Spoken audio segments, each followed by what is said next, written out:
live right now. Merry Christmas. Welcome back. Whatever time you're watching this. 90 through 81. Last week was fun. I watched one of the movies that somebody put on their list. Not for me. I'll still watch Hugo. But so you watched Tintin. did, and I'll still take Hugo over it, even though they're not even close to the same movie. Last week, if you guys were watching, which I hope you were, this was the ones that were yikes previously. Cam having a lot yikes. Barr having a lot yikes. And all by me. Saying, we're good. We don't like your crappy movies. All right. So the show's going to work how it is. Now we're going 90 through 81. So if you have it in future episodes, they'll let everybody know. If they have it in the same episode, they'll let you know. But it still works the same way as every other show. Bottom three. The middle is where everybody gets to fight a little bit or say, I've never heard of that movie. And then we trade one apiece once we get to the top three. Barr, you want to kick it off? Give us your 90, 89, and 88. We're going to be very on brand for me this episode. My number 90 is You Can't Take It With You. No, Didn't think so. My number 89 is It Happened One Night. I am Didn't think shocked. So. My number 88 is The Umbrellas of Cherbourg. I am really not shocked. Everybody else got it? That is the most Andrew Barr list of 3 movies. Yeah, alrighty. So take us through it. Very on brand. Okay, You Can't Take It With You. It's this really great, like, family comedy, like class versus class kind of comedy. It's got James Stewart in one of his funniest roles. It's based off of a Pulitzer Prize winning comedy. It's so much fun. The fireworks scene is amazing, and I think it's Lionel Barrymore. Just so charming in this movie. Okay, It Happened One Night. Wow, this was a movie that was a lot better than I was expecting it to be. The great thing about this movie is like the snappy dialogue in between people. There's at one point one of the main characters falls and like literally lands on the guy's lap, and he goes, next time bring it, folks. It's got those quippy Andrew Barr kind of comedy from the 30s that I really like. And The Umbrellas of Cherbourg. It is just this beautiful visual masterpiece of a film. The colors and the cinematography are just pop. They're absolutely astonishing. And it's got some of the best music I've ever heard. I Will Wait for You is just chef kiss of a song from a musical, and it's a French film, which is very on brand for me. So that's my number 88. Okay, so there's going to be a new rule on your list. I can't say the word chef's kiss anymore. I hate that expression. Okay, so we'll start with You Can't Take It With You. I'm not 100, so I haven't seen this one yet. I'll probably watch it. It's got James Stewart in it, so I'll give it a shot. I mean, that's always you would like that movie, I think. Probably. I'm walking through some, but not crazy. It wasn't on 1938. Wasn't on your 37. years. So. No, it is 38. You're right. Yeah, I'm looking at it. The next one is Why are we still talking about this 6 months after the fact, guys? It's crazy, right? Pre-recorded or not, I'm still going to bring things up that piss me off in the past. 6 months? It's been that long? It's been forever. Same reason these actors, and it happened one night. They would be talking like that too. Yeah, I haven't seen this one. It's one on that list of classic movies you hear about, but just haven't watched yet. I think this next movie, director for you. I'm going to be honest with you. I've tried to click on this thing twice now. The title alone makes me never want to click on this thing ever. That is not a Scream movie at any point in time. It's not a Cody movie. So, you know what? I'm going to pass on that. I'm going to take your opinions and not listen to any of them. But thank you for that. We're going to move over to Mike, maybe some movies I've seen this week, but we'll find out. Give us your 90, your 89, and 88. Okay, my number 90 is David Fincher's The Game. My number 89 is Hot Fuzz. Yikes. Gotta figure. And my number 88 is They Live. I think that might be in the same range, actually. Let me... Or did I remove it from the list?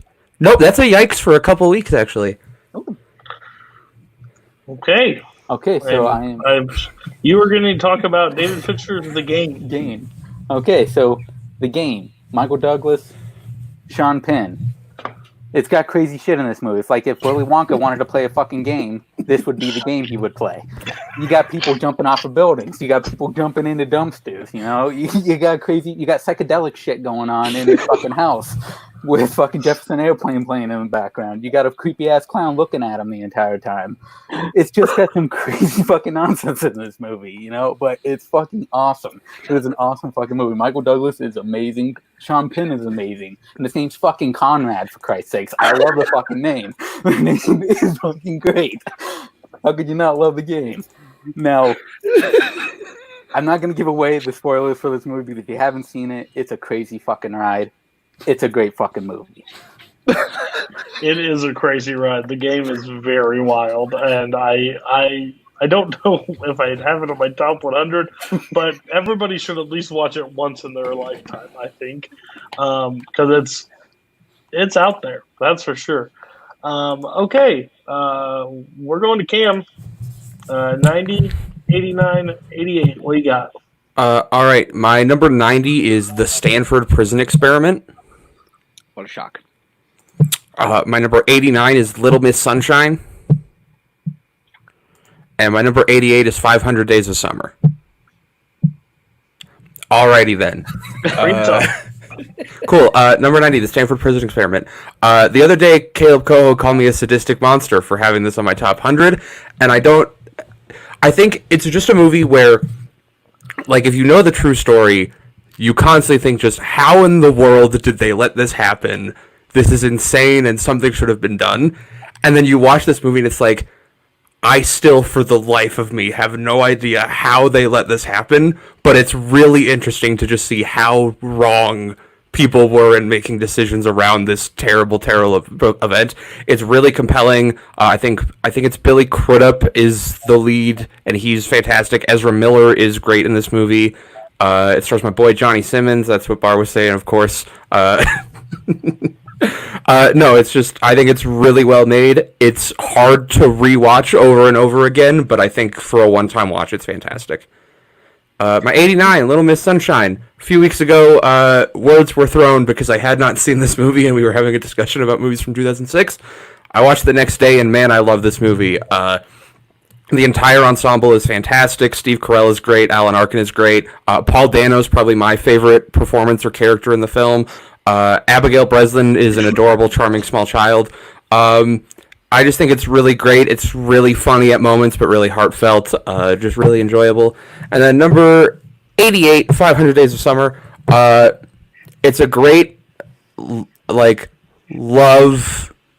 Like, the tagline specifically says, this isn't a love story, it's a story about love, which I think is sort of exactly how to sum up this movie, where it's the story of these two people who are in a relationship where one still is in love with the other and the other isn't, and you see how the relationship progressed and then deteriorated. Joseph Gordon-Levitt is fantastic in it. Zooey Deschanel is fantastic in it. The expectations versus reality scene is so well edited that it's like, it really shows like the thought process of someone and what they believe will happen versus like how things actually turn out when they have hope. And I think it's just a really, really great movie with a great screenplay. I really like it. Fair. Stanford Prison Experiment. I've never seen the movie. I watched a documentary in school. They showed it to me. And it's crazy.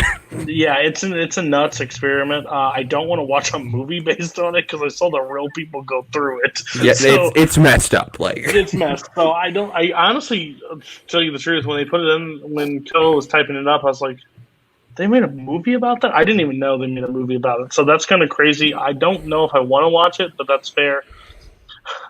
I just love when this community finds new movies. Like you and Boatman now, you and Koho have now found Little Miss Sunshine, so that's now the hot button topic. Hey, as we learned 6 months ago, it's higher in Koho's top 100 than it is in mine. I mean, that's fair. I like the movie. I just I get it. If you saw it for the first time, I saw it back in like 2010, and I thought it was good. It was good. I don't think it. This is one that's kind of on my list that I've never seen. I've just never seen it yet. I've heard things about it. Certain people in this community like it that I don't like, I think. And I think that's why I've never watched it. There's one very notable individual, I think formerly of this community, who really liked this movie. Okay, I think that might be it. That when I hear things like when people like stuff that I don't like, I'm like, I'm going to pass. Yeah. That's probably what happened. That's fair. I'll watch it. I'll probably watch it just like I did 1010 and come back next week and say, hey, you're an idiot. But we'll see that moment. Let's get it past. Nazario, what effed up childhood movies are we going through this week? The first one, number 90, it's a yikes from earlier, actually. Is the Little Shop of Horrors. We're going to keep yikes in that. Okay. For a I guarantee while. you'll get to be able to talk about this next one. Go ahead. 89 is Amores Perros. Alejandro González in short film. Okay. And number 88 is Los Amantes del Círculo Polar, or The Lovers of the Arctic Circle by Julio Medem, another Spanish director. Nothing? Yeah, great. Amores Perros, it's been translated kind of like Love is a Bitch, but it's not really that what it means. It's close, but not exactly. It's the first story made by Alejandro González Iñárritu, who became real famous later on with The Revenant and Birdman and Babel, yeah. All movies I like less than this, and 21 Grams, which is actually pretty good. This movie is about intersecting stories. It's very Tarantino-esque in the structure, but only in structure because the meaning behind it is very different. It's 3 separate stories that are all just met together in one car crash that unites the lives of those people for 1 minute and changes them completely in every direction. If you haven't seen this movie, look for it. Gabriel Garcia Bernal, it's one of his first movies that's really great. And number 88, Lovers of the Arctic Circle. You guys know what a palindrome is? It's a word that starts and ends the same, and you can read the same both ways. Well, Julio Medem tried to make a palindrome of a movie. Even the name of the characters that are the lovers in the movie, Ana and Otto, are palindromes. It stars Fele Martinez, who was in the excellent thesis that I recommended last week, and you probably should have seen, and Nashwa Nimri, which is also a very famous European actress, as a pair of lovers who kind of never find the time correctly to be together and end just the way they begin. It kind of like a really, really, really better version of The Curious Case of Benjamin Button without the goofy side CGI. So if you like romance, I really recommend this. And Julio Medem is a great director. He also made Sex and Lucia, which is also pretty great, but didn't make my top 100. Oh man, I'm about to rip you to shreds. I've never fucking seen these movies. I'm glad he put Lovers in the Arctic Circle. I wouldn't be able to pronounce 2 of these. So great, I'll check them out. Probably not. One's a short film, you said, right? No, it's not a short film. It's a regular film. Just 90 minutes. Shit, I thought you said short. Yeah, it's not a short film. It's just a short film. You had me. Then you lost me. I can do 20 minutes. I don't know if I can do a 90. We'll talk about that later. Okay. Well, the gloves are coming off. First person you get to punch, Barr. Here we go. Give us your 87. This is probably going to be the weird one out of all the ones I mentioned today. This one?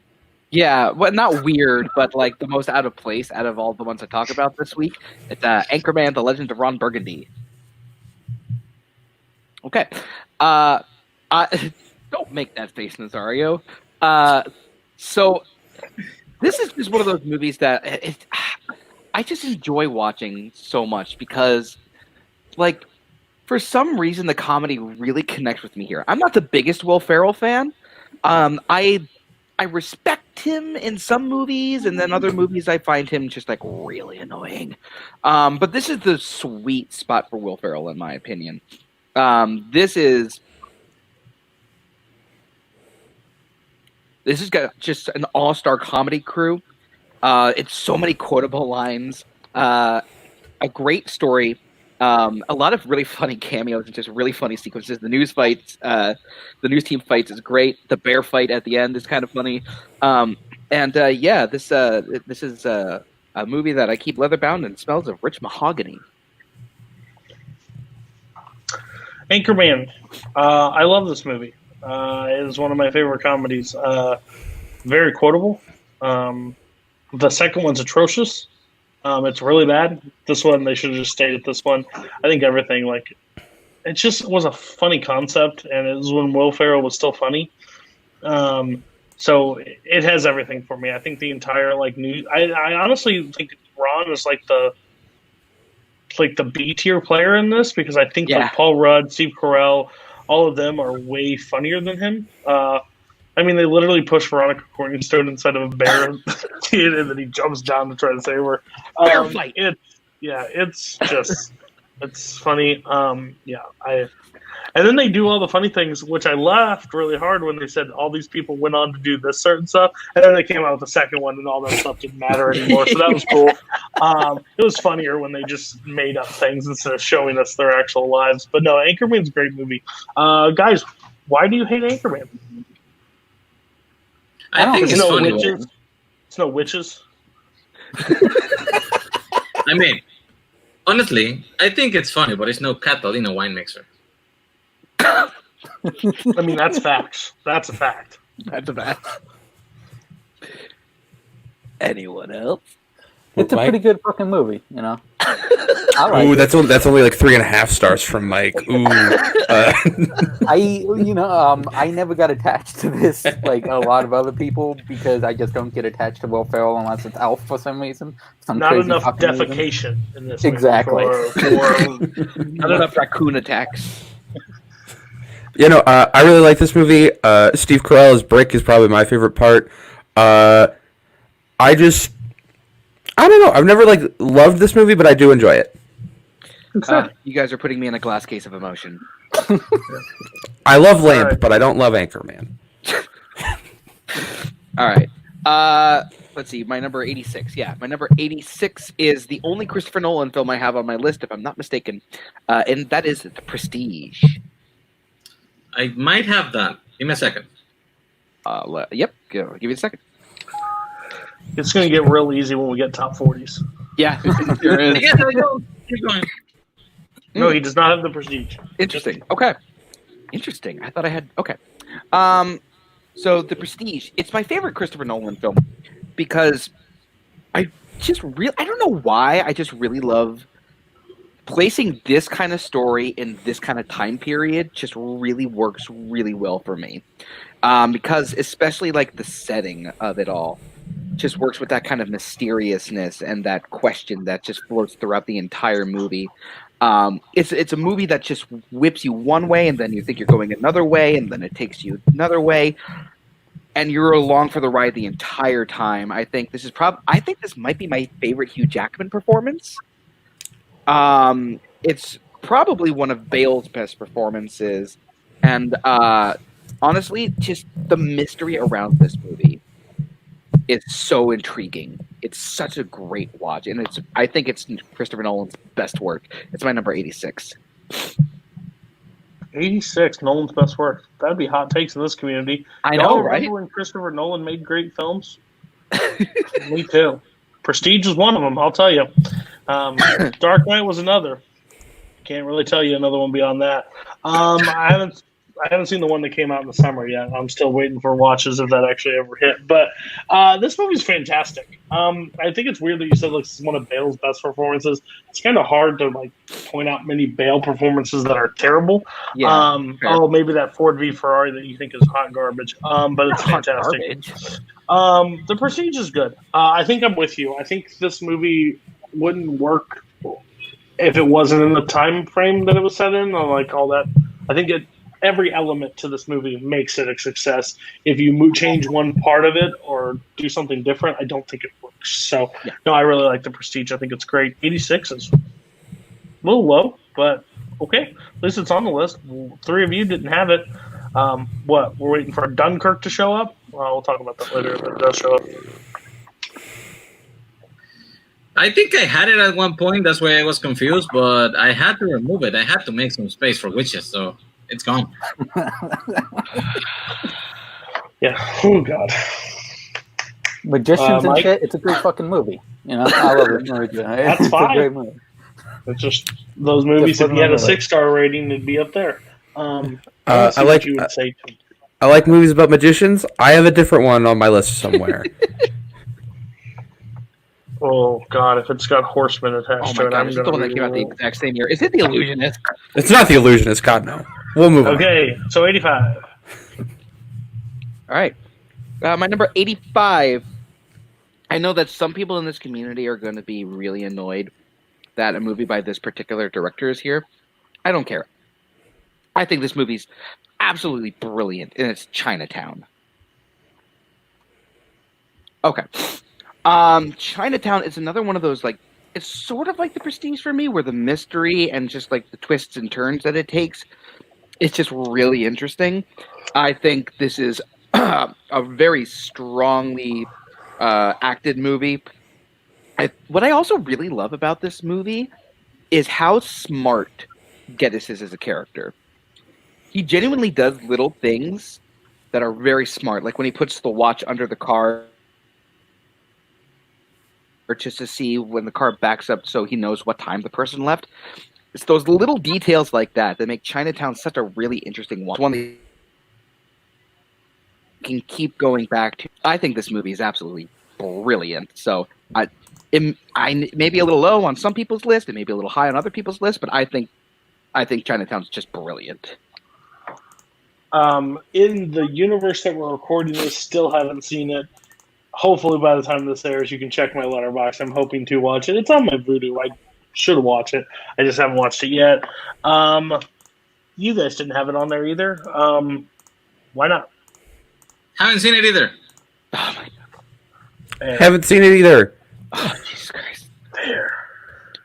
Jack Nicholson and a broken nose. I like it. I like this movie a lot. You know, it's a pretty good fucking movie. You know.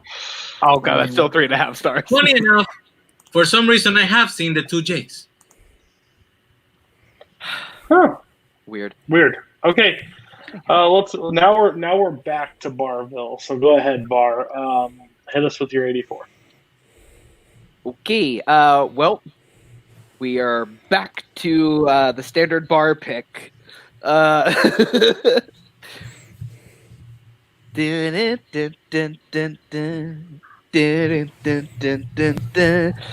on the Roof is just an amazing watch. Like, Norman Jewison's direction of this film is fantastic. It makes this small story seem really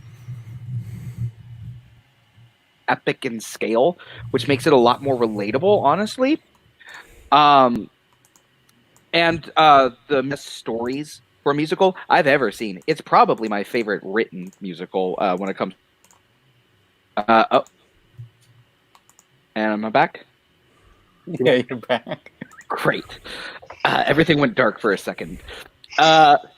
It's one of the best stories of a musical I've ever seen. So I think the combination of all of those plus Topol's performance as Tevye, as one of the greatest characters in musical history, this movie is solid. I love this film. Meh. It has one great song. I will sing it till the day I die. I wish I was a rich man and dance around my house because I really wish I was a rich man, but I'm not. And Fiddler on the Roof is meh. This is one I get. It's an average musical at best. There are people that love it. There are people that don't. I'm in the camp of don't. Does anybody else sing If I Was a Rich Man? If not, why is this not on your list? If that's the one that goes, if I was a rich man, na na na na na. Not the Gwen Stefani song. Yeah, you did a little bit closer to the Gwen Stefani one than the actual song. I have not seen this movie. Fair. Mike. I haven't actually seen it since high school, so I can't really comment on it. I do not remember it. It's not ranked. Go ahead. I mean, it's got characters named Hotel, Motel, and Laser Wolf. What do you want? No. I'm aware I'm mispronouncing all of them. No, I like the story. Topol is not my favorite. Tevye, I think Zero Mostel's original stage performance is perfect.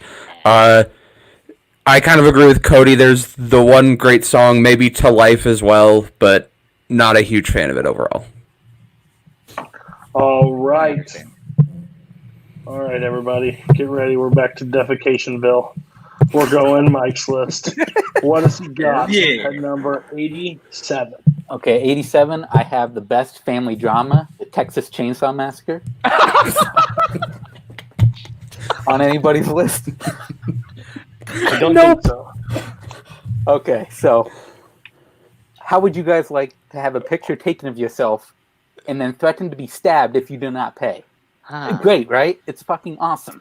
He stabs himself, takes the picture, and runs off. No, but see, everyone is afraid of Leatherface, but the dude is cool. He just wants some Halloween masks for next year. Can you fucking blame him? He just wants to put fucking faces on the faces on his face. Who gives a shit, He's great. This family is fucking comical, man. They have a scene at a dinner table where the entire family is trying to get their almost dead grandpa to hit this girl on top of her head, and he can't fucking hold the hammer, so they keep giving it to him. He keeps dropping it like an idiot. They keep giving it back to him. They can't fucking kill her. She gets away. She goes on a chase with Leatherface. Leatherface is fucking, chainsawing it up with people. It's fucking greatness in this movie. There's so many great kills. Unfortunately, a handicapped dude does not fare well in this movie, unfortunately. But it's a 2-story house, so, of course he doesn't. And then the ending is one of my favorite endings of all time in a horror movie. I'm not going to give it away, but it is such a great fucking movie. If you have not seen it, see this movie immediately. Mike came to Christmas to get my show canceled. Good fucking Lord. Happy New Year. This movie's terrifying. This movie scared the crap out of me. Because I think 70s horror is one of those things that is shot. Koho's here to save the day, finally. Thank you, Koho. Your job's a lot harder than it actually looks like. I can't focus on it long enough. No, this movie, I think 70s horror is shot like it's real. This movie looks like it's a home movie, and it's terrifying for me. I thought the remake was fine, but I think this one had the gritty horror to make it look like it was a real, family doing this to people, and it's the closest to a snuff film that you can that had production value behind it. I'm not a horror fan. I probably will never watch this movie again. I think if I do, I'll have nightmares. But it was 10 years old, and I will. Oh, my grandma showed it to me, and yikes! She said, "You like horror movies?" I was like, "Yeah." No, I think that's what made me a pussy. Anybody else on Texas Chainsaw Massacre? And please do not bring up the handicap person. Honestly, I haven't seen this movie, but Mike, you sold me on the biggest laugh riot of the 1970s, so definitely gonna check out this Chuckle Buster. Yeah, he sold it like it was a comedy written with Jack Lemmon in it. It's not even close. There's an old guy who can't hold a hammer. It's hilarious. I haven't seen it because I'm me, and it's. Texas Chainsaw Massacre. It's a great fucking movie. It's just too bad that they took so long to make a sequel, and then the sequel was bad shit, and then they took another while, and the third one is not so great, and then they bring Matthew McConaughey and Renée Zellweger and ruin the whole thing. But that one, the original, it's really good. It's like 120 in my list. I don't know I what haven't you seen heard, it, but so. Mike Hanley did not sell this. You think the second one's bad shit? How he sold us the first one clearly is. I mean, this is okay, but the second one, though. Second one's the greatest screwball comedy of all time. Makes Billy Wilder look like a hack. All right, what is your 86? 86 is Monty Python and the Holy Grail. Yikes. Kind of figure. What's going on? Okay, give us your 85. 85 is going to be Yikes, I know it. Behind the Mask, The Rise of Leslie Vernon. Hit it. Hold on, let me check my list. It was my 101. I thought about it. It was my 11. Okay. So Behind the Mask is a great slasher movie, but it takes a new approach to it. It does a mockumentary style. It has the 3 basically documentarians following around a guy named Leslie Vernon who is going to be killing this survivor girl, as he calls her, with her group of friends. Now, in this universe, Freddy, Jason, all of them are real. They're all real. He talks about them like they're real. he wants to be a legend just like them. And then you get to the movie and you go, what the fuck am I watching here? Because it's so fucking crazy. It's these people watch as he stalks this girl. They help him stalk this girl, and they don't do shit about it because they go, we're not going to interfere with you. They get to Zelda Rubinstein with a great cameo as a librarian. They don't give a shit about her. They're like, yeah, you want to kill her? Go ahead. Fucking kill her. We don't care. Then by the end of the movie, they're going to go, you know what? Maybe we should be helping these people out. What about her? Why did they fuck her over? But they want to save these dumbass fucking teens. Now, okay. In general, this movie is so fucking fantastic. It is so funny. The way they approach Leslie Vernon as a character is great. I just love his interactions with everybody in this movie. Robert Englund has a part as basically a new Dr. Loomis, which is funny as hell the way he approaches it. And they have a little showdown at the end, which is great. And it turns to by the third act, everything gets turned on its head. It's an amazing third act. I'm not going to approach what the third act is because you got to see it to fucking believe it. But it is a great fucking movie. I'm not sure this fucking movie's real. I think I just got like flippant. I looked it up and I said, this cannot. And like, oh my gosh. I said top 100 favorite movies, didn't I? Or did I say top 100 batshit crazy movies?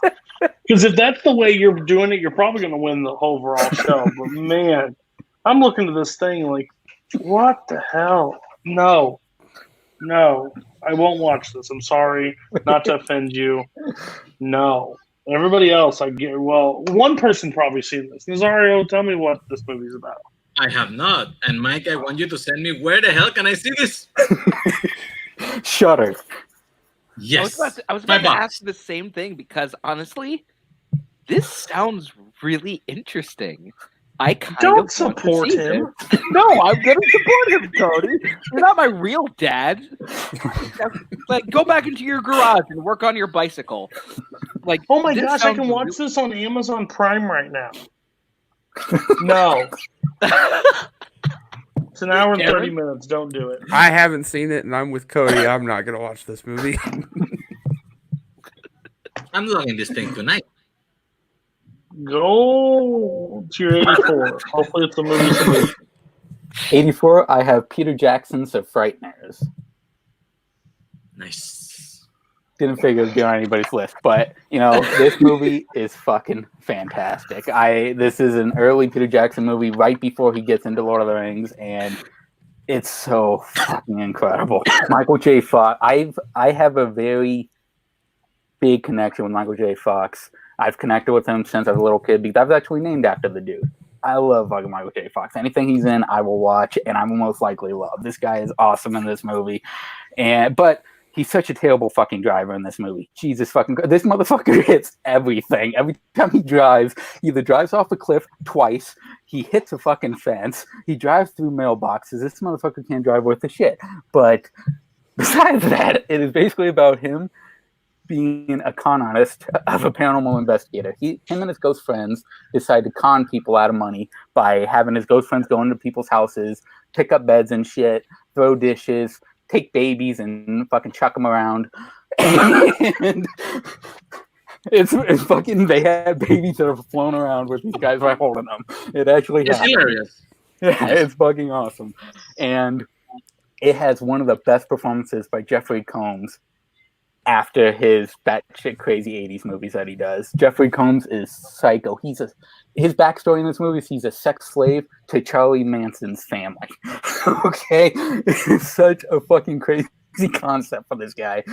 And he plays it so great. He's this guy that he cannot be yelled at by women, otherwise he throws up. It happens once, but it's so amazing to see. And you have the greatest villain ever. I'm going back to Jake Busey from Contact. He's in this fucking movie as Johnny Bartlett. He is so batshit crazy. It's him and E.T.'s Elliot's mom, Dee Wallace, as a batshit crazy lady with Jake Busey fucking people up. And it's amazing. They go through a hospital and they kill a bunch of people. He ends up dying, being electrocuted, and he comes back later on to fucking raise hell on Michael J. Fox. He keeps the same murder count that he had when he died. He kills people as it goes and keeps the counter going. It's amazing. And he does it by putting it on their heads. He carves it into their heads. It's great. It's a great fucking movie. I think you just did something for me that I've been thinking about for a long time. Oh, God. Peter Jackson is not a great filmmaker. The motherfucker just got lucky. Stumbled across Lord of the Rings and made the rest. I think the rest of his stuff is terrible, and you did not help me and sell me on this one. I think what you're doing to Barr is like, oh, maybe I need to go check these movies out. For me, I'm staying away from your. I think I'm unfollowing you on Letterboxd right now. I'm not even sure if I want to continue this life. Like, I looked at the pictures of this movie, and I'm just like, oh God, no. Rosario. Jake Busey, creepy face. Second appearance on Mike's list and amazing each of the 2 times. Also, if you like Ghostbusters and you like Michael J. Fox, this is the perfect mix for you. And I took a girl on my first date to watch this movie, and I got laid.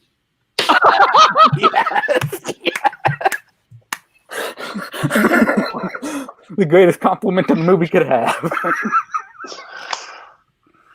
I'm not even gonna make a follow up on that one. Barr, what do you got?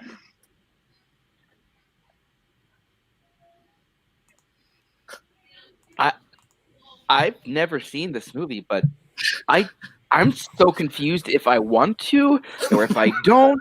This is the most batshit sounding thing I've ever heard, and you opened it up with the fact that Michael J. Fox can't drive.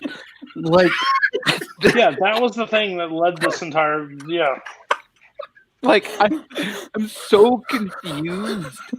Like, I don't know if I just want to keep this movie a secret just to keep like this review of it in my mind.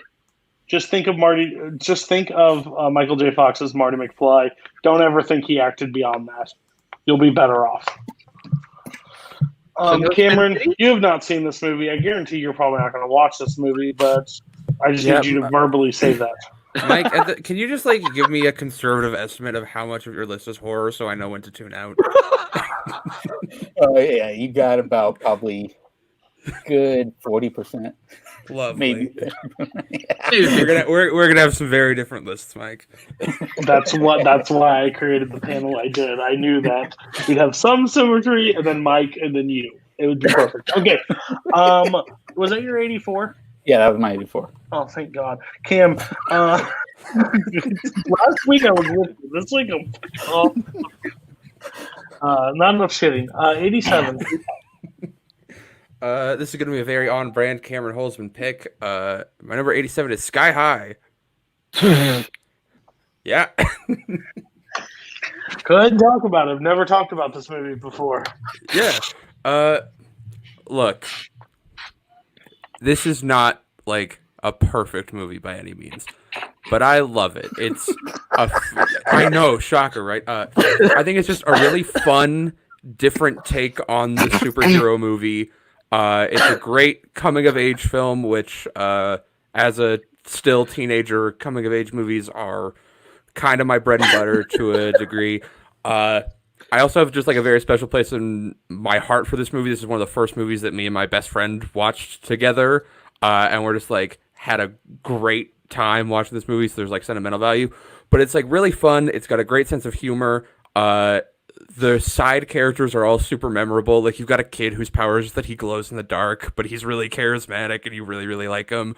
You've got a kid who just turns into a puddle. You've got a girl who can shapeshift, but only into a purple guinea pig. Like it's just so weird. Dave Foley as All-American Boy, also known as Mr. Boy, is fantastic. Patrick Warburton voices the villain, who in their human form is played by Mary Elizabeth Winstead, which is a really interesting way to do things. Like, it's just a really fun movie. I really enjoy it when I watch it. And it's got a great story. And also, War and Peace is a really cool character with a really cool name. I was born in 1991. I'm not the right age for this movie. Yes, sir. Nope. They turn people to babies. Yeah. That's real stupid. And in 2000, they did a movie called Boy Genius or Baby Geniuses. Still stupid. No, Kurt Russell's good in it. Wow. Okay. This movie's alright, but honestly, when I first saw it, I thought it was a prequel to Mystery Man. That would have made this a little bit more interesting, actually. First of all, why was movies with babies such a big thing in like the early 2000s? I don't get it. But I loved this movie when I first saw it, and then I rewatched it recently, and it really dipped. I don't hate this movie, but like, it's weird. It's not even that really pleasant to look at. It doesn't. You would think for like this superhero movie that's a coming of age movie and it takes place on this wonderful, fantastical school that it would still be interesting to look at. It's such a plain looking, like I don't. Mike. You said the Mike, golden it's name. got Bruce Campbell in it. Kurt Russell and Bruce Campbell. It's a great fucking movie. I love the hell out of this movie. I did it. I just love that Barr sitting back here and be like, they didn't get the right cinematographer for Sky High. Okay, we'll remake it. We'll get Deacons in on it. We'll get Deacons in on it, Into it. and then Disney knew what they had with this movie. They didn't try too hard. They turned people to fucking babies. Shut up. Go to your 86. What the fuck are we doing? my number 86, sticking on the Disney live action train. My 86 is National Treasure. Yeah, There's no yikes. It's fucking embarrassing. You know, this is just a great, like, quintessential adventure movie. It's iconic. Nick Cage. I'm gonna steal the Declaration of Independence. I've been watching this movie like over and over since I was a kid. Like, this was one of the few DVDs that my aunt and uncle had at their house. So whenever we would go over, I'm like, I'm gonna watch National Treasure again, and I would watch it over and over and over as a kid, and like, it still holds up 15, 16 years later after it came out. Nicolas Cage is legitimately great in it. Justin Bartha as Riley is fantastic. Sean Bean is a great villain. John Voight is great as his dad. It's got great twists and turns. I don't care about American history because I'm not American. This movie actually makes me kind of interested in American history, so there's that. Commie. I'm not a commie. I'm just Canadian. Yeah, no, it's just a really fun time. Great twists and turns, and the sequel's really cool too. But I decided to just pick one, and I picked this one. I am American, and this movie fucking slaps. This movie made me think there was a freaking thing on the back of the Declaration of Independence, and I was about to storm the Smithsonian. I'll tell you that much. No, I think this is great. I think this movie is fantastic. I think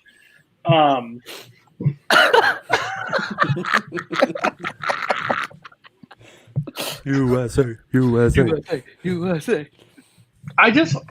This movie shouldn't work, but it works in the best way. I love both of these movies. I don't think they're 5-star. I'm not going crazy, but they're both 4-star movies. John Voight is, I think, me as like a grandpa, an old man, like, fucking treasure, idiots. Like, he wants to just tell him that you're wasting your fucking life. You need to go do something else. But like, the whole twist and turns, the whole mystery behind it, the solving of the puzzle, I think is just so cool. And I think this movie, I think the only thing that loses it is actually when they find the treasure and it goes to that point. Everything leading up to it is so great. It's just, that's the only part that I'm just like, now I'm bored because they solved the puzzle. I don't care anymore. Like, that's but I think this movie's great. Well done. 86, sure. Fine spot. It could be higher. Nazario, you're not American. You probably don't understand this like I watched it once. I watched it once. I liked it enough. I learned that there are 3 Statues of Liberties. I do not see that making it in a top 100, but sure, have fun. Dude, Same it is reason you hate Nicolas Independence Cage Day. versus Sean Bean. I love this fucking movie. Rage Cage all the way. Yo, this movie fucking slaps. Honestly, Stop trying to be hip, Barr. I think that's trademarked by Sir Koho. no, but this movie is so much fun. This movie honestly would probably make my 125. My dad, I love American history. My dad taught.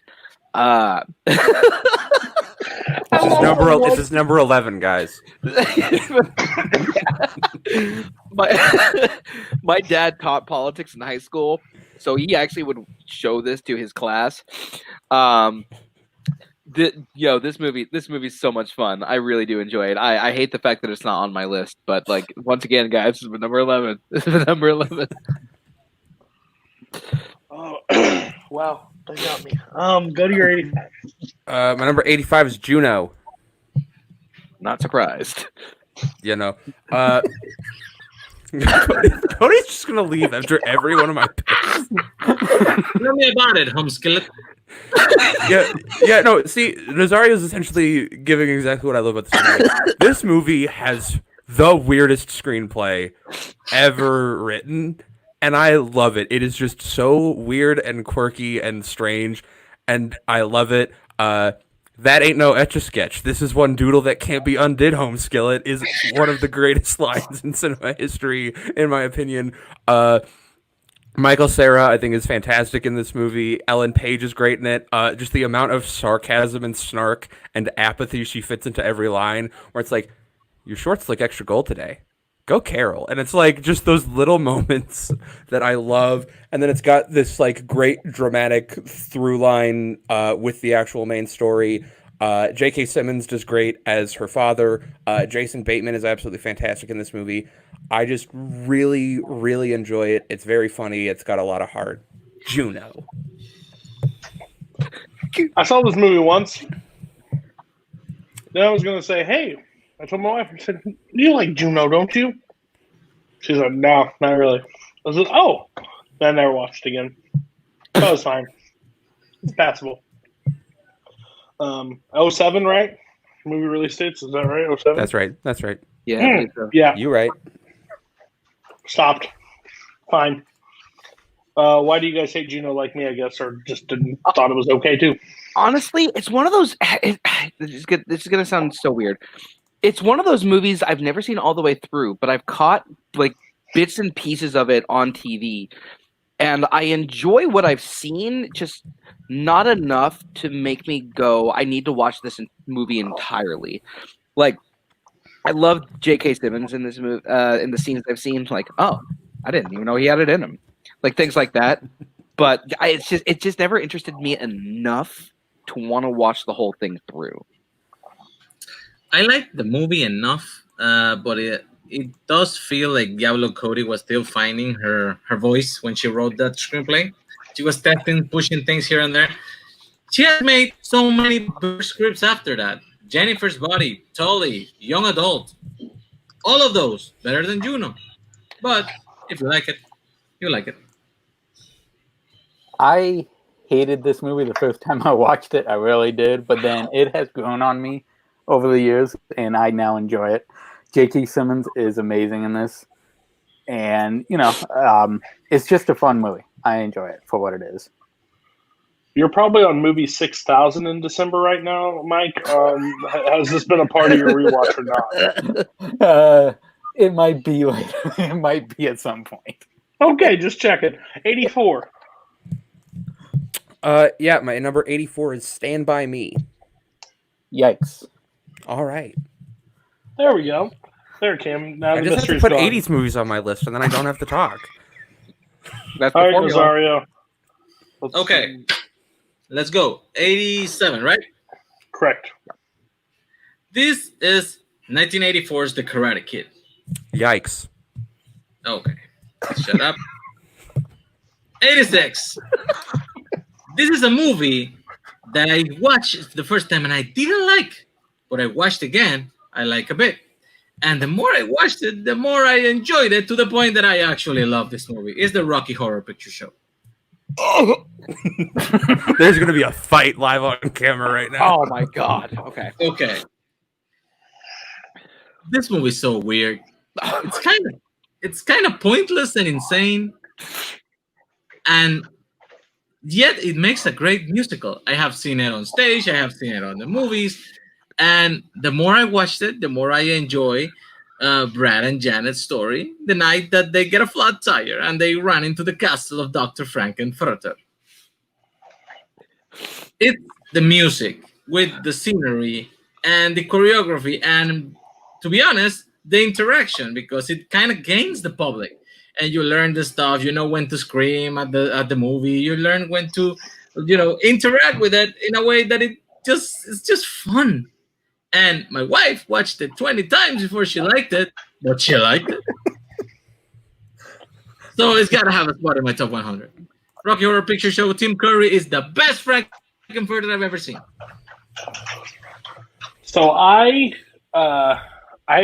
done drama for a good chunk of my life. I started in 2007, and I directed up till 2013. I hate the show Glee for more reasons than one. There's gonna be a fight, and there's no insert because me and my wife are currently actually rewatching Glee. But there's a reason why I hate it for the simple fact is they did this musical, and I directed during that time. And if I heard Time Warp one more time, I was going to ram my head into a wall and kill myself. This movie, at best, has fun songs. It does. The overall, this movie's terrible. This movie is terrible. This musical is terrible. I like Curry because I think it's very hard to not like Tim Curry. The Sweet Transvestite song is still his overall acting performance in that is great. The rest of the movie, I don't care. It is overhyped. It is more of a shock value musical than anything else. It's just oh, crazy, but I don't get the love for it. 86, it's pretty much bottom. I'm not going to hate you for it, but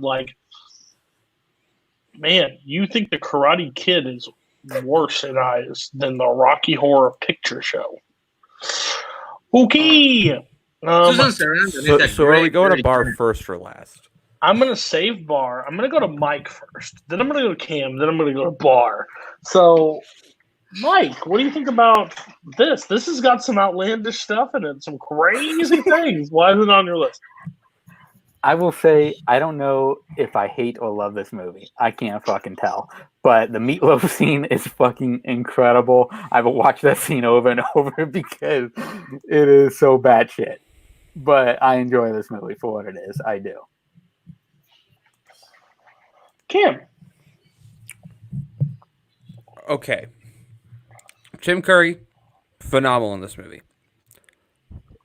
My biggest problem with this film, and I feel like Barr will agree with me here, is that as a theater-going experience, if you go to one of the interactive screenings of this movie, it's fantastic and it's very enjoyable.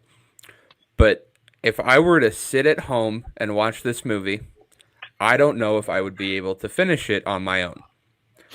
I think that in terms of legitimate quality, the 2016 made-for-TV remake of it is better in terms of legitimate quality. They do the music better. Yes, they don't have Tim Curry, but the music is better. Adam Lambert's fantastic in it. That's my issue with this, is that as an experience, it's great. As a movie on its own, it's not. Is that the one with Laverne something as the main? Laverne Cox, yeah. Nah.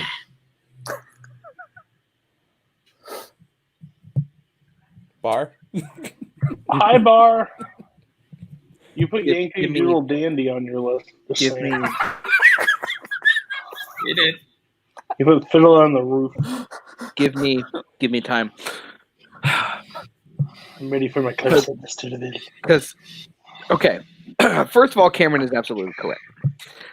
If you need the group experience to make your movie work, it's not a good movie.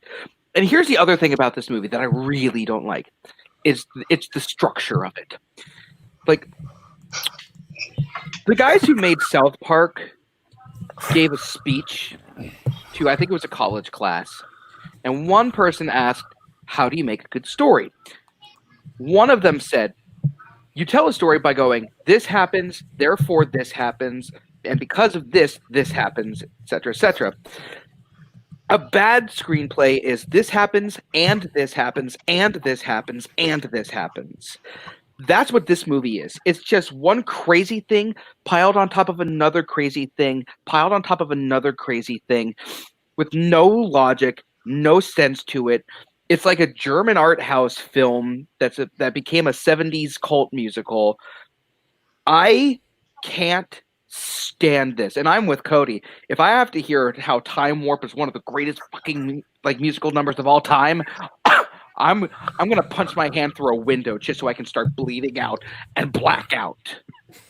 I like Touch Me and the ones they sing in the pool in the end, Don't Dream It, Beat It, a lot better. And you didn't say anything that was wrong or bad about this movie. It's an insane thing, but it's fun all the way through. Never stops. Hey, Barr.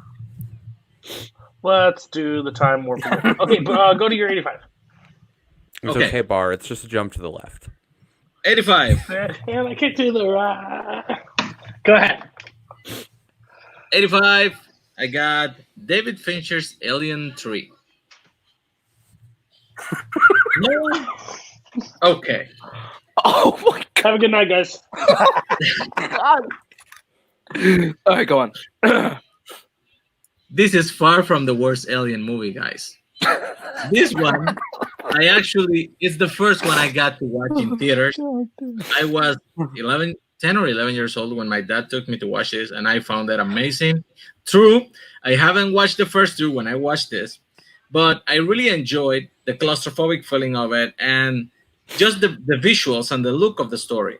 And I really like the inventiveness of Fincher, that he was the first one that decided to, make the xenomorph turn into an animal different than a human. He did it with a dog. He originally wanted to do it with an ox, but it ended up being a dog, which gave the alien the more like animal quality, which makes him more faster, makes it scarier. And I really like the way that they dealt with Bishop, the android, and the twist in the end when they are trying to trick her. I didn't like that much in retrospect when I watched the earlier movies, the fact that they actually killed off a couple of great characters in between. But I understand that wasn't really like... that was more of a studio thing, a casting decision, but I think the guy, for a first-time director, brought everything he had to the table and made a very solid, good movie. And it gets a lot of crap. It gets a lot of crap that it doesn't really deserve. Watch this movie again, and you'll see that it's better than a lot of the rest of the movies in this franchise. Okay. All right, I guess I'll start with this one. First of all, the original Alien better be. No, you He's won't. back. Shut up, Barr.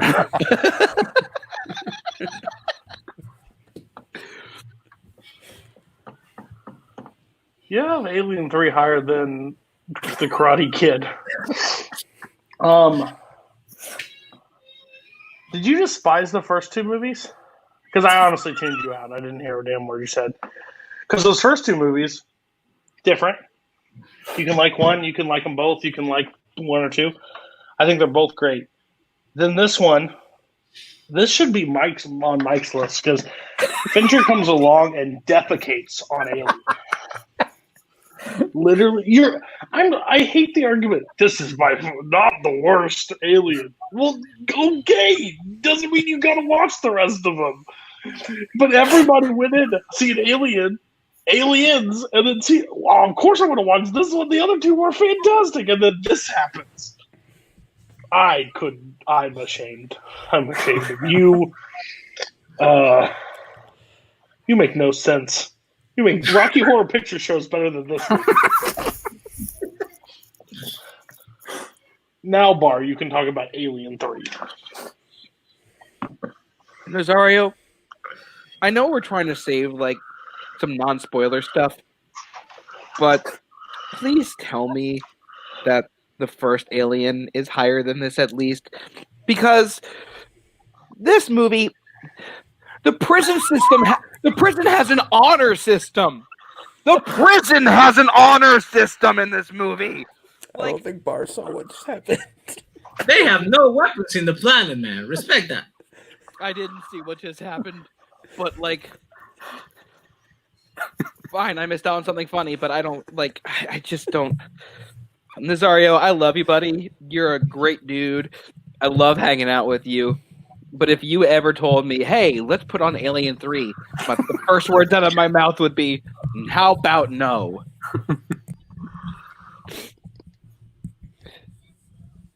Mike. Nazario, I love you, man. Go rewind those videotapes. It's a fucking movie, man. It's a fucking movie. We I know have what never ranking that is, guys. We know what ranking's that. I have never seen this, but I assume Nazario is wrong. No, he's 100% wrong. Like, bad. Bad. Okay, let's see. I'm just curious. What film is better than Alien 3? By a bit. By a bit. I'm putting Warrior at 84. I had that at last week's show. All right, so we get to talk about Warrior this week. Interesting. First one that gets to be revisited. All right, since Nazario clearly had it higher, we're going to talk about this one now. Did you say Gavin by a O'Connor- smidge this is better than Alien? Oh, just talk. Just talk. Gavin O'Connor is a great director. And this was the first movie of him I got to watch. Everything, all the acting in this movie is great.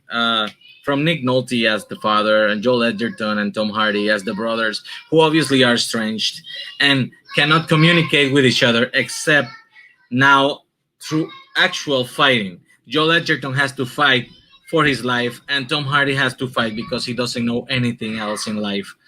The movie is very touching. The script is very, very personal. It grabs you. It makes you understand the situation these people are living through and why they have to resort to this way as the only way that they can become a family again.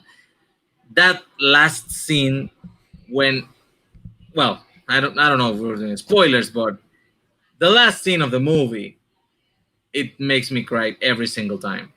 I have a good relationship with my dad.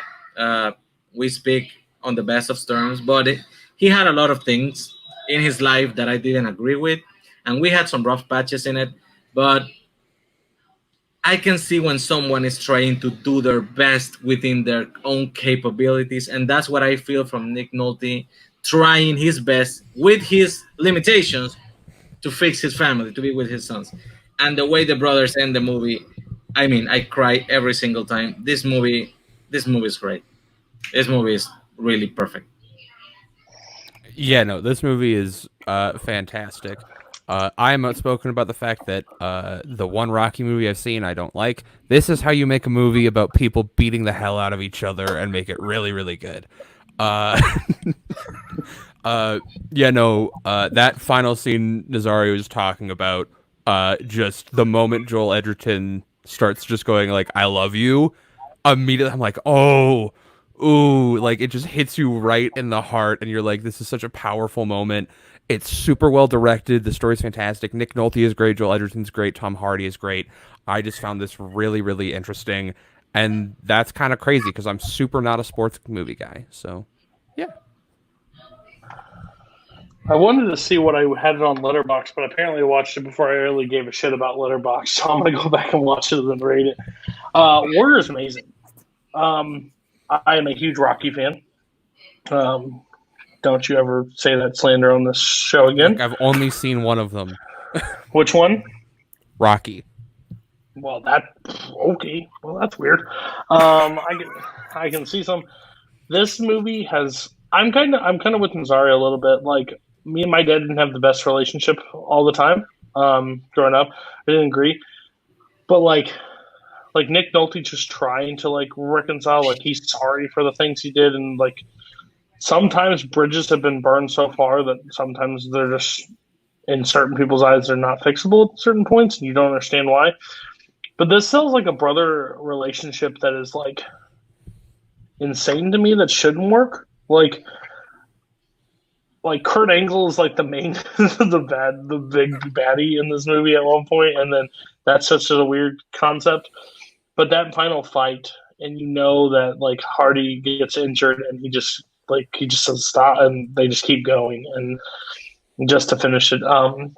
because he won't lay down, he won't quit, he won't let it stop that way. But it's just, it's probably my favorite combat sport movie ever. Like I like Creed a lot, but I think this movie has no like build up. Like this movie doesn't have a storyline of Adonis Creed like going through everything. This is just has this story, and I think it's amazing. Mike and Barr, why do you hate like really good movies? Okay, here it comes.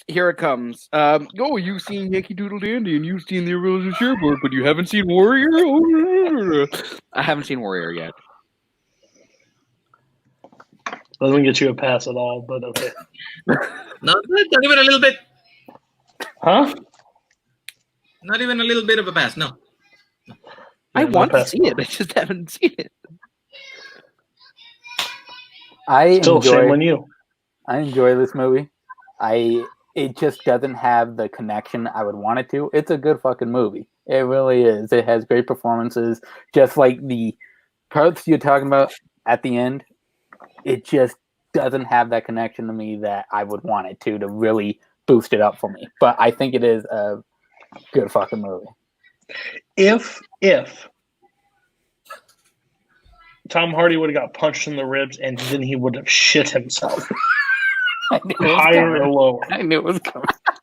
No? Okay, we'll move on from that part. We're in the final threes. So here we go. Barr, what is your 83? My number 83 is one I'm going to assume is going to get yikes. It's Psycho. Yikes. Yeah, I figured as much. Only one of you, though. Okay, wow. I thought it would be at least two. Cameron, I don't like horror movies. It's not a horror movie. Okay, but still. it's not. Mike, what's your 83? 83, I have Oh Brother, Where Art Thou? Oh, that's Kinda a yikes. figured. Yeah, kind of Yeah. figured. Cam, what's your That is 83? the most surprising thing to me all night. My, all have that. my 83 is a yikes from last week. My 83 is My Cousin Vinny. Yeah, we get to talk about it. Yeah. Yep, Who we else had talked it? about it. That was me. I think Barr had it. Because I believe everything Barr had that was yikes, I yikes. No Yep. wonder I hate Blockbuster Video. All right. Family Video all the way. Oh, what? Okay, go ahead. This movie is so hilarious.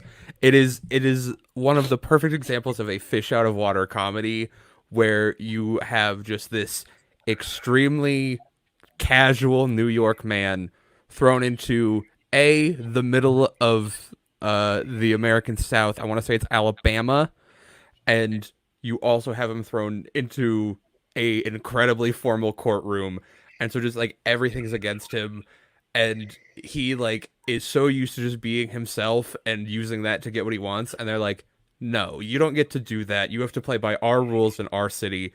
And he like adapts, but also learns to just like work around the rules where they're like, you got to get a new suit. And when he shows up in just like the like frilly like dress tuxedo almost, it's just like, I mean, it's still formal wear, and the judge is like, you're messing with me. You can't be doing this.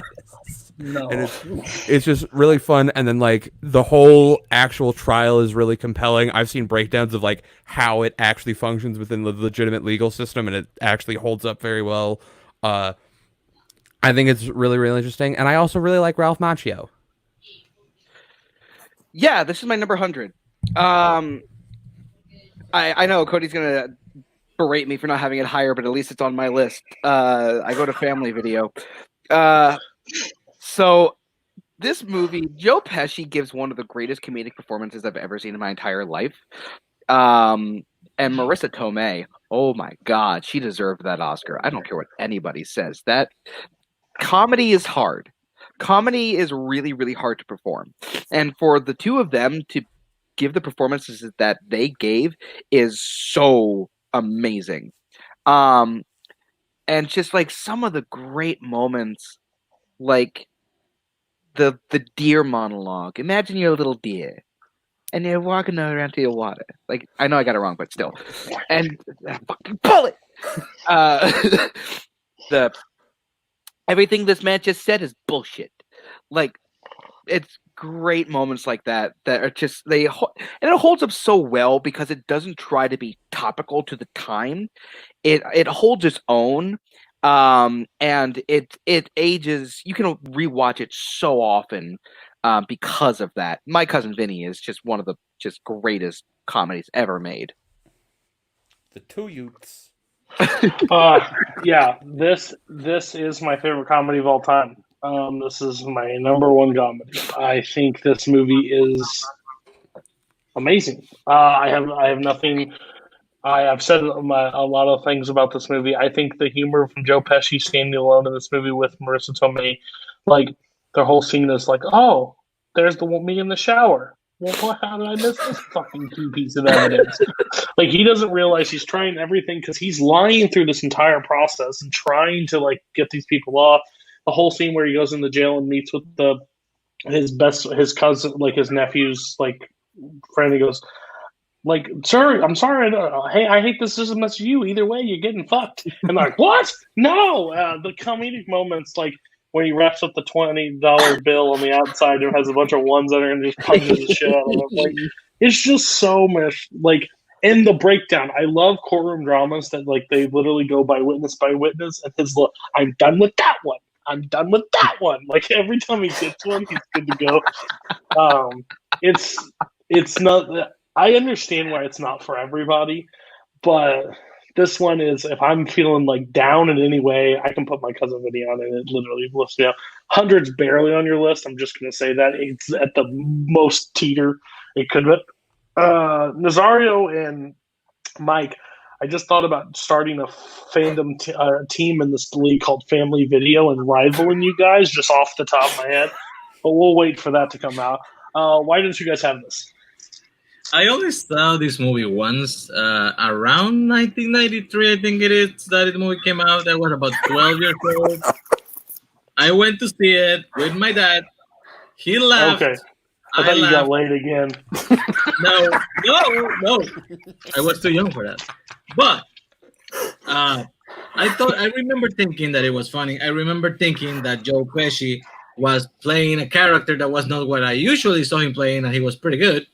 And like everybody else, well, I guess not you guys, I was a little strange when I saw Marissa Tomei won the Oscar for this, but I haven't seen it again in like, what, 28 years? I probably should rewatch it to have a better opinion of it. Sure. Mike. I love this fucking movie. This almost made my list. This is my favorite courtroom movie of all time. Joe Pesci and Marissa Tomei are amazing. The whole not sleeping joke throughout is fucking hilarious. Up until he's in the fucking jail at the end of the movie. Like, the suit thing, especially when he comes in the second time with his fucking leather jacket and he goes, "Are you mocking me?" You go, "Are you serious about that?"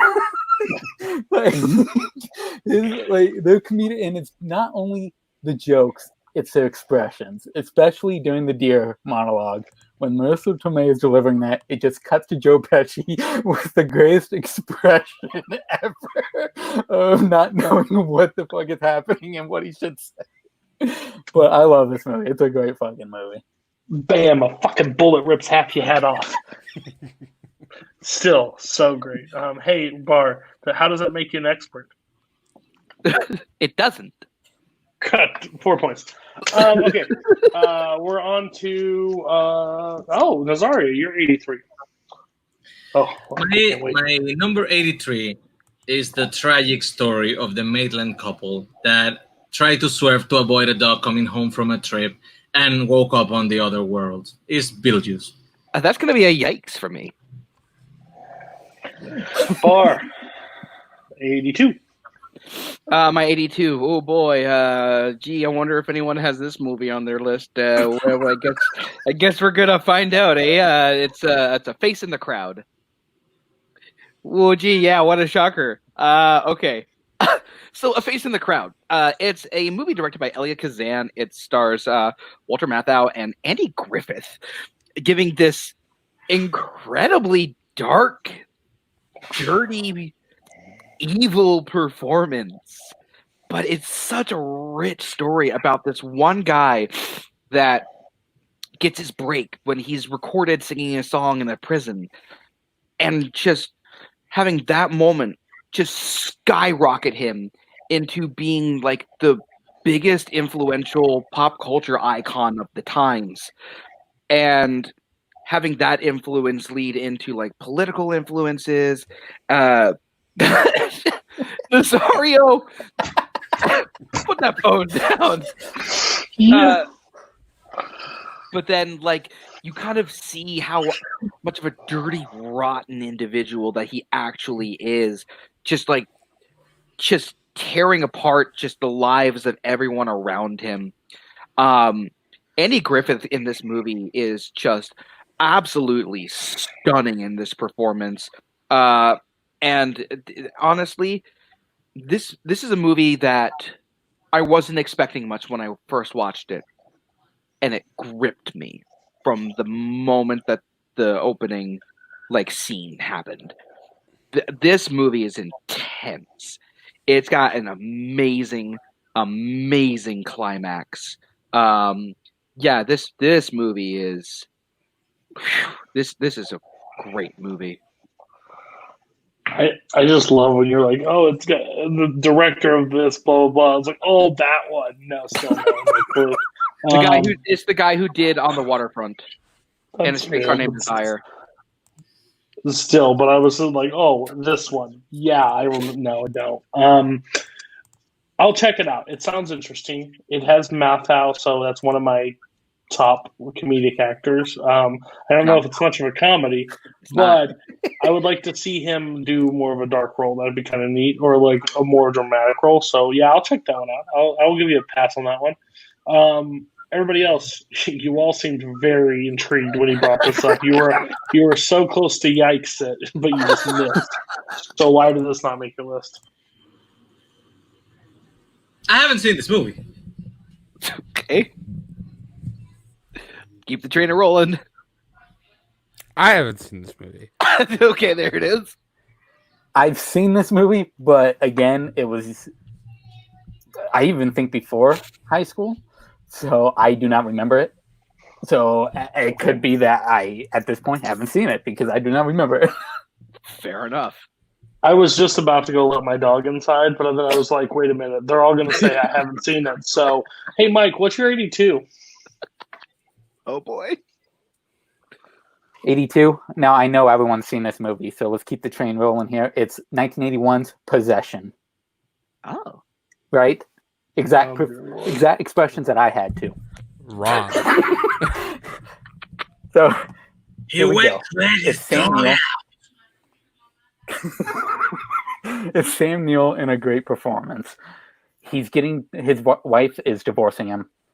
They're having marriage problems. She ends up in an extramarital affair with this other guy, which I cannot think of the actress's name that plays his wife, but she's amazing in this. And he starts going a little nuts when he finds out about the affair. He's trying to figure out what's going on, who it is. When he approaches it, this guy ends up knowing fucking karate for some strange reason. He kicks the shit out of him, which is amazing. It's fucking incredible that he just out of nowhere beats the shit out of him.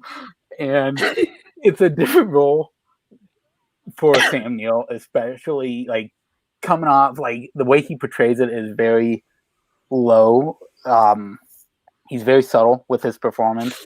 And then he finds out that she is fucking a monster, a literal monster. Get ready, folks. You thought Bubba Hotep was fucking crazy? You have not seen anything yet. She is fucking an actual monster in this movie. And it just turns up and gets fucking insane afterwards. The last half of this movie is batshit nuts. This monster's killing people while she's fucking helping him killing people. This monster is consuming these people to stay alive. And every time that they come back to her and the monster, she goes, he can't really get up right now because he's been busy fucking me all night, so he's too tired. That's how she describes it. She ends up having, this is the most disturbing scenes I've ever seen. She has this abortion in this tunnel. It gets fucking nuts. Save it for the people that haven't seen it. When did this movie come out? 81. And I won't give away the ending, but the ending is fucking amazing. Watch this fucking movie. It is incredible. It's a great fucking movie. I like how you turn your camera back on, too. 80s was not a safe time. It wasn't a safe time for people. I like Bubba Hotep a little bit more because it had an interesting name. Possession, I figured I knew what I was getting. Nope, didn't realize that was going to be the movie. How many people have seen Possession? Hey, Mike, is this in Shudder? No, this is unfortunately not on Shudder. No. I've heard really great things about this movie, to be honest with you, but I've just never planned on watching it. But you know what, Mike? We talked about this on the last episode. You're such a good salesman that I might have to at least check out the trailer. Surprise, surprise! I haven't seen it. I won't watch it. He just sold you a shithole in the middle of Detroit with Dude, no the woman walls. was a fucking monster. That's What? amazing. Cut your hair and get a real job, Nazario. Okay, let's go to Cam and go to 82. My number 82 is Dope. It's not a description. It's the name of the movie. Well done. Well done. I had a feeling it's probably not on anyone's list because I doubt anyone's seen this movie. Dope is a movie that came out in 2015, I believe, directed by Rick Famuyiwa. It stars Shameik Moore, who you would probably know best for voicing Miles Morales in Spider-Man Into the Spider-Verse, as well as Tony Revolori. Zoe Kravitz is in there, Kiersey Clemens. It's just a really fun, interesting, like, crime coming-of-age movie, where basically it's about Shameik Moore plays this young guy who's growing up in like an underprivileged neighborhood, and the night before his alumni interview to go to Harvard, he ends up getting caught up in like an issue with a gang where at a party someone fills his backpack full of drugs and goes, "You have to sell these or else you're gonna get killed." And he essentially goes like, "I am not like a gangster in any way. I am a nerd." Like they're just complete nerds, and they're like, "We gotta get into crime in 24 hours. And also I still have my interview to get into Harvard today." And it's just like really fun. It's really quirky. Shameik Moore and Tony Revolori are both fantastic in it. Zoe Kravitz is amazing in it. It's just a really, really fun time. It's got great comedy. It's got great drama. Yeah, I doubt anyone's seen it. No, I saw this when it came to theaters. I thought it was a really good story. It's definitely underseen. I would suggest more people check it out. It's a fantastic story, honestly. I didn't think I would like it. When I saw it, my theater only had 8 screens, and when we heard we were getting Dope, I was like, what? And then I looked at, and then I watched it and thought it was fantastic. I think it's one of those underrated movies from that year that people don't talk about still, that more people need to go check out. 100%. Good choice, Kim. Yeah. Anybody else on Dope? Honestly, this is a movie that I had planned on seeing in theaters, but it was only playing at like one theater near me, and I didn't get to see it. And then you said, fuck it, I'm not watching it. Fair. I got burned. I'm not going to get burned a second time. If you can't see it in the theater, don't see it at all. That's what movies are about nowadays. That's exactly what movies are about. I saw Face in the Crowd back in 1957. I just want to know, is it? You know, Dope? It is It is Dope. It is a dope Okay. movie. I'll check it out. I haven't seen it. It's not on Shudder though. No, I managed to stream it on CTV, which is like Canada's version of like NBC. So I watched this movie while I was doing other stuff, so I didn't get to see all of it. But the parts I did see, I really enjoyed. So I definitely want to go back and actually watch this all the way through. It's great. I watched this movie while I was taking a shower. See, that's the thing is, Mike just loves every damn thing. Like he's cooking dinner, he's traveling somewhere, but he just puts on the audio. Yeah, that's how you fucking see so many movies, you bastard. 82, Nazario. I can just imagine. One of my favorite childhood characters of all time is Peter Pan. And Peter Pan has been done in a million different ways, very, very different interpretations. But my favorite Peter Pan version is P.J. Hogan's 2003 Peter Pan. It's a live-action adaptation where Jason Isaac plays Captain Hook. And the movie is great. The actors, the young actors, Jeremy Sumter and Rachel Hurtwood, both of who were really, really good child actors and will come up in my list later in other movies, just hit the notes of Peter Pan and Wendy so perfectly that they make the whole thing work. This movie shouldn't really work in 2003 after a lot of versions of Peter Pan have been done before. Some good, some so-so. Some were exploring the early story, some were exploring later stories. This is just a basic Peter Pan tale. He goes to the house of the Darlings, he picks up the kids, and he takes them to Neverland, and they defeat Captain Hook. And it's such a perfect version of this that it hits every single minute that it's on screen that I mean, it's definitely my favorite overall version of this story. And Jake agrees with me. He will tell you because I think P.A. Hogan is Australian. I'm not sure though. So me and Koho weren't sure which Peter Pan you were referring to. Interesting choice. I can't say I hate the choice because I honestly don't think you can. I think you could do a lot better than the Disney animation of Peter Pan. Yeah. It's not great. It's kind of racist, but this one I actually really like. I'm a big fan of Jason Isaacs. I think he plays the perfect villain in everything he's ever been in. I think he's great. So I've seen this movie one time. I remember liking it, but also like I was like 12, so this movie was probably the shit when I was 12. But then I grew up, so I'll go back and check it out. I'll probably show it to my kids and see what they think, because they were not a fan of the old Peter Pan. So yeah, good choice. I think we'll find out. I can now confirm that PJ Hogan is indeed Australian.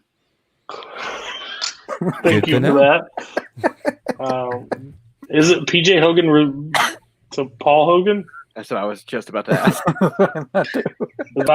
Is PJ Hogan Paul Hogan? No. He's Benjamin Button. Okay, let's go around. Has anybody seen the 2013 Peter Pan? 2003. 2003, what did I say? 2013. Oh, sure. Didn't Pan come out close to that time? Pan was 2015, but yeah. Okay, Sounds well, like that spirit. He was going for a split second, I'm not going to lie. Have you seen this one? Anybody? No. I'm literally watching it next week. He's got his movies planned out weeks, like 5 on this one, 14 on this one, 14 on this one. I'm taking a massive shit on this one, so only 4, but we'll see. Okay, Barr. This surprised us. I'm Final looking. movie of the week. What was that? Final movie of the week, Barr. Make it count. Oh God, that's way too much surprise pressure. us. I'm gonna be honest. I'm looking over my entire list right now. This might be possibly, at least in the top 5, the most Barr picks imaginable. Wait, what? I thought you did that. No. This one's in like the top 5, if not number 1, because it's a musical. It's from the 70s. It's about American history. Yeah, I knew it. I knew exactly what movie It's 1776, baby!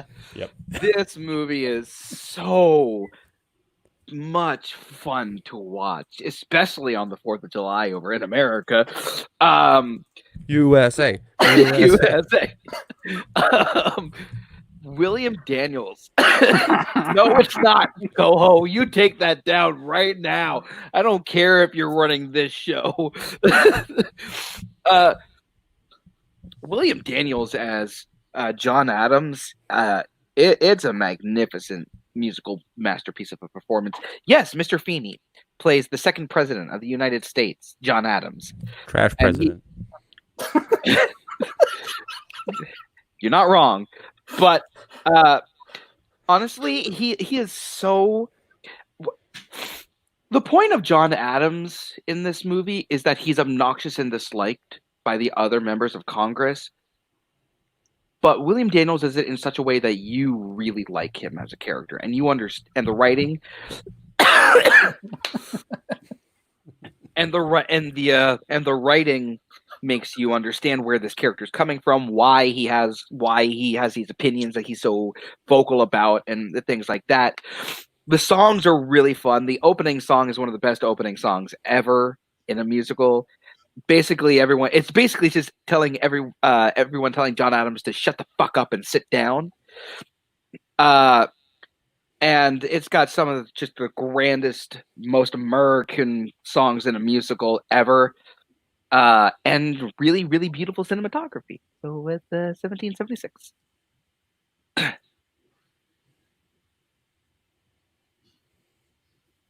I'm muted. Just for a correction, they're not related. Paul Hogan and they're both. Is that why your camera was off the entire time? Yeah, I was looking it up. Plus, I have heard this take before. Whatever. I think it's.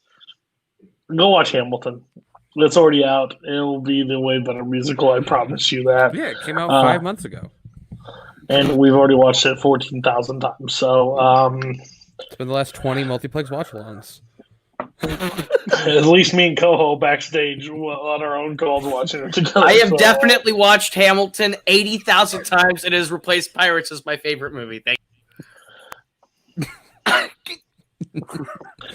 So whatever. I've seen this movie one time in like drama class, and I thought it was okay.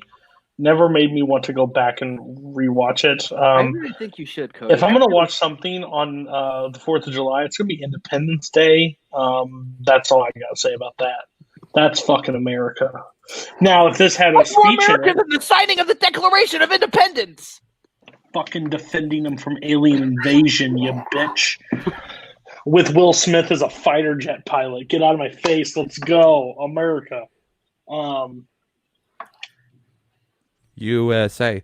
It's weird how American you are. Like, are you from? You're from Phil. That makes a little bit more sense. You're still wrong. Okay. Who's seen 1776? I have a question. Yeah. Is this the movie where Adam 11, Channel 6, and Heinz 57 travel in time from 2076, trying to get to 1776, but accidentally get to 1976? No. Then I haven't seen it. Is that other thing a movie? The Spirit of 76 is great. That fucking thing sounds like a great fucking movie. That sounds like a movie that Mike would love. I think you It's just not on my list, I'm but all you in. should watch it anyway. All right, Camp. I have not seen this. I haven't seen it either. USA. USA. Ooh, okay. Mike, that's your last one for the week. Make it count. Okay, so I got the director of the family drama, The Texas Chainsaw Massacre, Toby Cooper, and Steven Spielberg's Poltergeist. I love the hell out of this movie. It's about a little boy that climbs a scary-ass tree, and the scary-ass tree and a clown doll decide to try to fucking kill him because fuck that little bastard for climbing the tree. It's not really about... It has that in there, but that's not what this movie's about. It's about the little girl, Carol Ann, sitting too close to the television set, so a poltergeist pulls her through the fucking television set because you're not supposed to stand close to the fucking TV. It's not really about that either. She actually gets pulled through a closet. But I love the hell out of this movie. Craig T. Nelson is amazing. While he goes searching for Carol Ann when she goes missing, it makes Speed look like a ride to Grandma's house. It's amazing how he fucking searches for her. I love this movie. This movie's incredible. It has the Spielberg feel to it through and through. There are many stories of could have been directed by him or not. No one will ever know the truth of that, more than likely, will ever come out. But everything about this I love. And the whole horror story of what happened with this franchise with some of the actresses and actors is so depressing and so insane. But this movie, it has Zelda Rubinstein, which is amazing. You don't call Ghostbusters, you call her, and she's going to take care of business. TCB. She's going to get that little girl back. And I love it because a part in the movie, she literally says, do not go into the light. She tells her mother to go get the daughter in the light. She goes in and goes, now go towards the light. She fucking confuses the shit out of people. I love it. This movie's amazing. Heather O'Rourke as Carol Ann is an amazing kid's performance there. She is incredible in this movie. I love everything about this. This is a perfect horror comedy to me. This is comedy as well in there. I love this movie. It's a fucking great movie. Would you say on May 21st of 2020, you rewatched this movie and you said it's a great fucking movie? Do you still stand by that in December? Yes, I do. Fair enough. Okay. This movie, no. I like the television. I stayed away from this because that scared the shit out of me. I don't even think grabbing me through the TV. I'm gonna pass. I haven't watched it. Didn't watch the remake either, so I don't know how that one is. But I didn't hear great things about it. So sure, I'll take. If you like horror, go by Mike's standards. Poltergeist, great fucking movie. They confuse a kid. Who has seen Poltergeist? I have seen Nazar. Yeah, Nazar. Go ahead, talk about it. I went to Universal Studios Florida's Halloween Horror Nights when they had the Poltergeist house. And I went with my sister-in-law. We were the only two people there. And I had to convince her that it was not going to be that fucking scary because, I mean, it's just a haunted house. So we walked through it, and the fucking clown jumped out in front of me. I thought I was going to see when he was coming, and he fucking scared the shit out of me. So when we went outside, he was like, it wasn't so bad. And I was holding it in because I did pee a little on my pants. But it was an amazing experience. It felt like I was right in the freaking movie. We even went through the swimming pool into the TV. The movie, amazing. The haunted house, scary. Barr, you haven't seen this? Nope. Cam, yeah, okay, cool. Take a wild guess. Well, Cam, you get to hit us with 81 then. Yeah. My number 81 is 12 Angry Men. Yikes. Yeah, I assumed that was going to happen. Cool. It's been fun. Shut up. Don't do that. That's disrespectful. Nazario, what is your 81? Disrespectful. My 81 is one of the best animated movies not made by Disney of all time. From one director that had so much promise and then he crapped it all away in the 90s, Don Bluth. The little story of a widowed little mouse that it just has to move her cinder block house from one side to the farm to the other so the farmer doesn't destroy it. It's The Secret of Nim. No one else has this correct? Nope. Okay, just double checking. All right, go. This movie is based on a children's book, but it does diverge a little from it, and it's actually it does it in interesting ways because she lost her husband because he just disappeared, and she needs somebody to help her move her house. So she goes to the Great Owl, who tells her to go looking for the rats of Nim, and the movie then turns on its head because it results like NIM is the National Institution for Mental Health, where they were experimenting. I think it was an Alzheimer's cure on rats that had the side effect of made rats and her dead husband very intelligent. So she secretly finds an underground society of rats who are having moral discussions because since they are now smart and they can find their own food and work for themselves, they don't know if it's right to keep stealing from the farmer. It's not the kind of conversation that you expect from a children's movie in the early 80s, but it is amazing. The animation is beautiful. The story develops in unexpected ways, and you really get to feel for Mrs. Brisby and her plight. And when you discover what really happened to her husband and why he disappeared, it's just a beautiful little movie, and Don Bluth did a great job in this one. Yeah, this movie's fantastic. It's. I think this was one of those ones that is like made for kids, but it's like for adults just as much. Like those are one of the first ones out there. I really enjoyed this. It's one of the earlier cartoons that I watched growing up, and me and my sister used to watch it all the time. This and Five Goes West, The American Tale, like that is just like those are the two movies that I kind of grew up on. Besides like the Disney stuff, it's a really good choice at 81. I really like that choice. Has everybody else seen this movie? Barr. I think that Don Bluth is one of the best animators ever. And I think this is probably his magnum opus when it comes to his movies. The lighting and the shadows that he uses in this movie is so brilliant. I think this is a great movie. Yeah, I've seen this. I saw this when I was like fairly young, and I think what Cody said about like kids can watch it, but it's for adults is why I don't necessarily love this movie. Is just because like I watched it when I was a kid and I haven't seen it since, and I think it's more the like adult style pacing for an animated movie. So I just never really fell in love with it as a kid, and I haven't gone back to rewatch it. Mike. I have not seen this, unfortunately, so I cannot say anything. Wow. It's animated. I will just add one thing. Do not watch Timmy to the Rescue. Do not. Just watch the first movie and end it.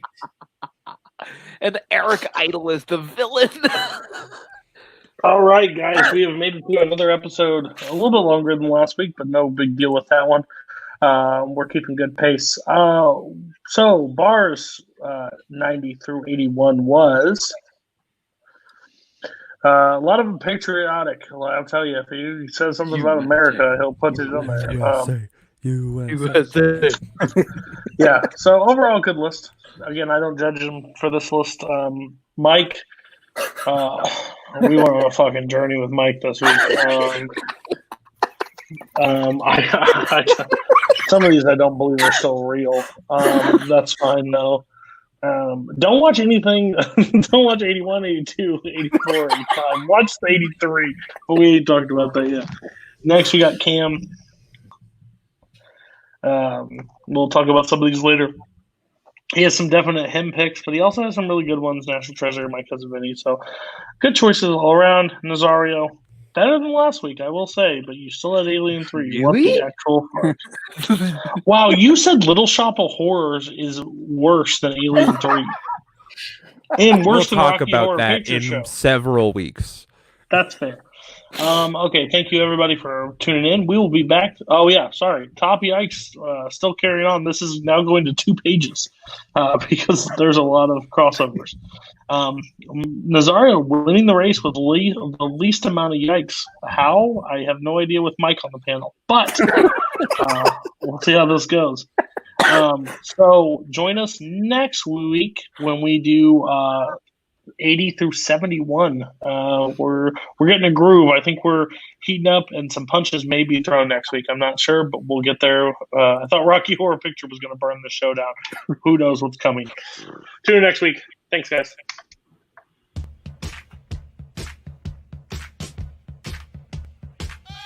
Well, I'm funny how? I mean, funny like I'm a clown. I amuse you. You have part of my attention. You have the minimum amount. I'm the guy who does his job. You must be the other guy. You got a lot of problems, don't you? Oh, it's good to be back. Eat shit. Eat shit. Eat shit. Smug smile. Definitely eat shit. I'm as mad as hell, and I'm not gonna take this anymore. You can't handle the truth.